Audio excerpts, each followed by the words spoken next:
Hello there and welcome to Self-Care Break Day 5. First of all, I wanted to apologize for the delay in this video for anybody who's been following along in real time. I was feeling really under the weather for several days, and in the spirit of self-care, I decided that it would be best for me to take a couple days off filming, but I'm happy to announce that I'm feeling a lot better now and I'm glad to be back at it. For those of you who are new, welcome. My name is Abby and I'm really glad that you found this video today. For today's practice, I'm going to be teaching you a meditation technique that isn't super common. It's a little bit different than what you might be used to. But I find this practice a little bit less intimidating for people who aren't used to meditation, who find the idea of just sitting with their eyes closed kind of scary. And it's a really nice change of pace for people who are regular meditators. So I find that this particular form of meditation lends itself better to self-practice rather than me guiding you through it.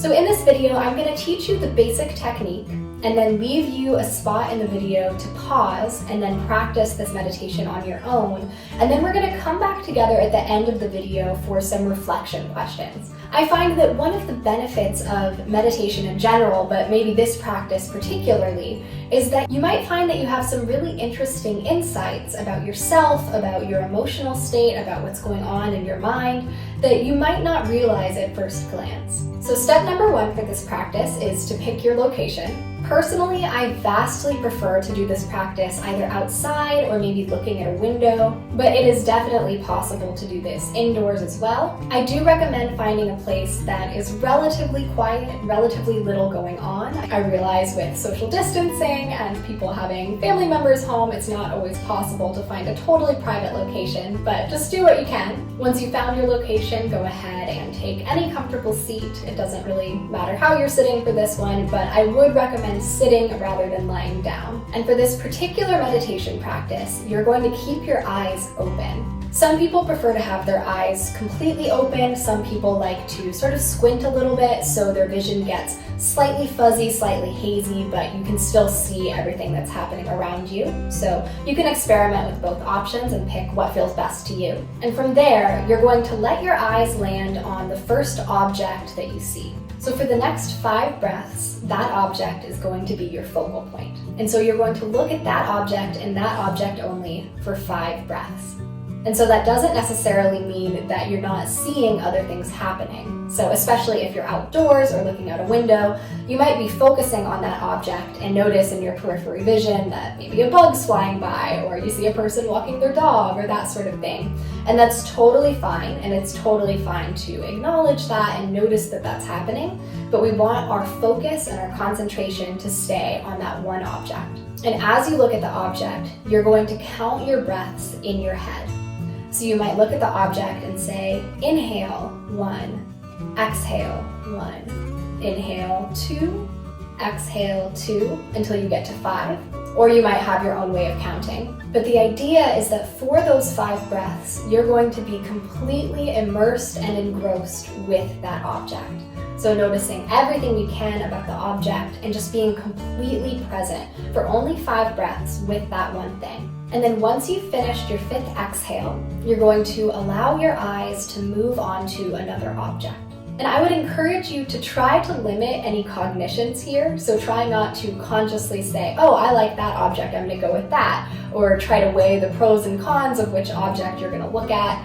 I speak from experience because I have personally tried to do those things. And really the goal of the exercise is just total mindfulness, total immersion in the moment. And so we want to get out of our heads, just let your eyes land on something, and you only have to stay there for 5 breaths. And so you're going to just repeat this process of looking at an object, totally immersing yourself in it for 5 breaths, and then moving on to the next one. And that's pretty much the exercise. In terms of length for the exercise, it's really up to you. I might recommend starting with anywhere between 5 and 10 minutes, but if you're short on time and you just want a little taste of this exercise, you could even do it for 1 or 2 minutes. Or if you're really hoping for a big dose of mindfulness today, you could even do it for 15 to 30 minutes.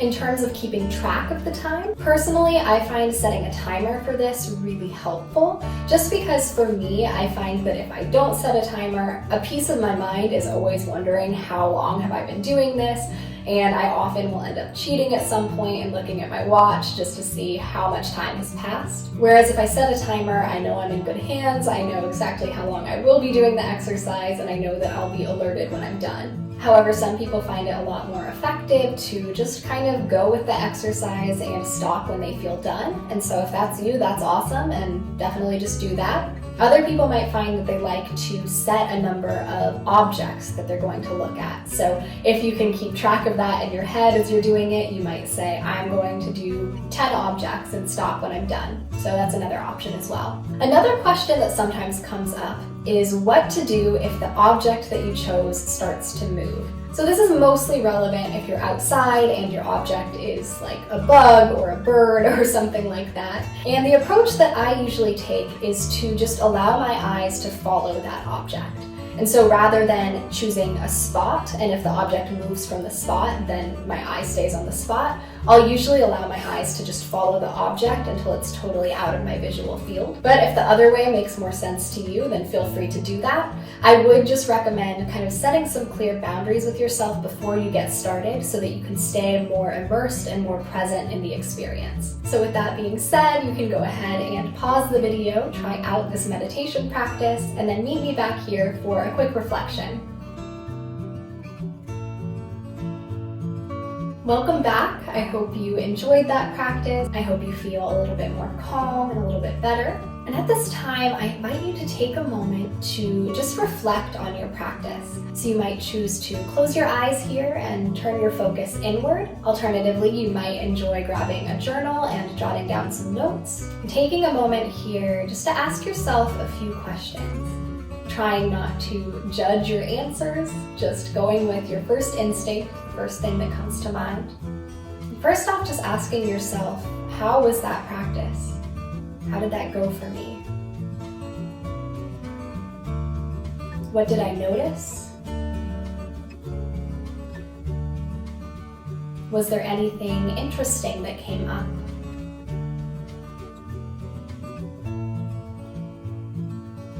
Were there any patterns that I could identify? How did I feel before the practice? How did I feel during the practice? And how do I feel now? Do I feel like I learned anything about myself in this practice? So giving yourself just a moment of silence to reflect on these questions. Notice what comes up, if anything.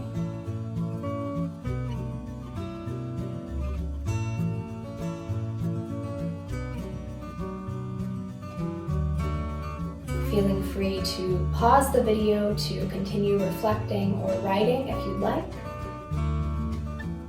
But if you need a little bit of inspiration or you're kind of confused as to what I'm going for here, I thought I'd share with you a little bit about my first experience doing this exercise. So meditation has a lot of benefits, and a lot of them are widely known and widely talked about. But one that I think is probably not talked about often enough is that often meditation can help us get to know ourselves better. Because it's said that often patterns or certain things that come up in meditation can give us insights about how we operate as humans. They can give us insights as to how we're doing or feeling. So a lot of people tend to kind of suppress their emotions and feelings pretty deep down, to the point where if you ask them how they're doing, they might say, I'm doing well, and honestly think that. But deep down there might be something that they aren't totally processing that's happening.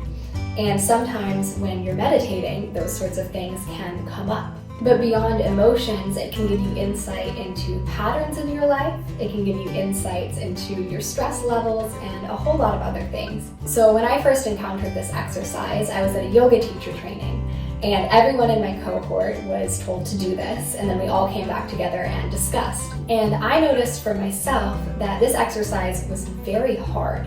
because I am somebody whose mind is constantly jumping from thing to thing. I have a lot of interests. I always have 10 ideas for projects or activities or things that I want to pursue going at any given time, and I always have a hard time focusing on just one and picking just one. And so I noticed that when I was practicing this, I would pick my first object, and I had a really hard time staying with one object for the full 5 breaths. I would get distracted fairly easily by anything in my peripheral vision, and then when it was time to pick a new object, I often had this sort of moment where I would land on something and then second guess myself and say, oh no, that wasn't the best object to focus on, and then I would start scanning around the rest of my field of vision and pick another object to land on, and I put oddly way too much pressure on myself for picking this object that I only had to look at for 5 seconds. And at the end of the exercise, I just kind of took that to be the common experience. I figured everyone had that same experience, and that was just kind of what happened, and the more you practice, the better it would get, and that sort of thing. But coming back together afterward and talking to my classmates,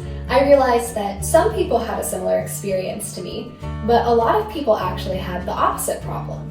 They would want to stay with the same object for a lot longer than 5 seconds. They found themselves really drawn to certain things. Maybe they were looking at a flower and they found it really beautiful, and they found it very hard to move their eyes away. And other people had totally different experiences from either of those extremes. But reflecting on my experience, I realized that that told me a lot about my personality and also about my present state of mind. I was then at a place of life where I was having to make a lot of decisions, and I was feeling kind of overwhelmed with all of the different options in front of me.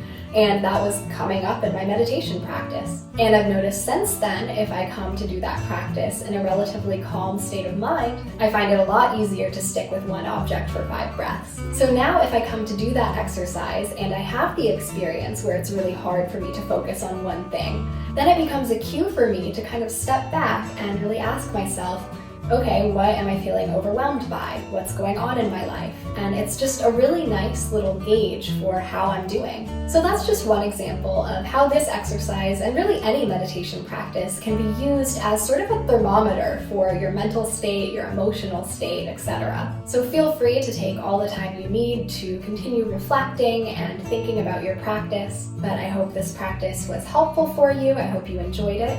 And I look forward to seeing you tomorrow. Take care.